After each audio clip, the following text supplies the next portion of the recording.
İyi günler arkadaşlar, kanalımıza hoş geldiniz. Bu videoda Hande Erçel'in bugün geldiği noktadan ve etkisinden bahsedeceğiz. Hande Erçel yıllar içinde yalnızca başarılı bir oyuncu değil, aynı zamanda güçlü bir marka haline geldi. Birçok moda ve kozmetik markasıyla çalıştı ve uluslararası kampanyalarda yer aldı. Bugün o Türkiye'nin en çok konuşulan ve en çok takip edilen oyuncularından biri. Güzelliği, oyunculuğu ve ekran karizması sayesinde geniş bir hayran kitlesine sahip. Hande Erçel'in hikayesi bize şunu gösteriyor.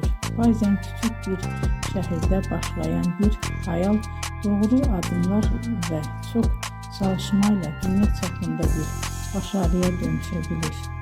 Bugünkü videomuzun sonuna geldik. İzlediğiniz için teşekkür ederim. Kanalı takip etmeyi unutmayın ve bir sonraki videoda görüşmek üzere. Hoşça kalın.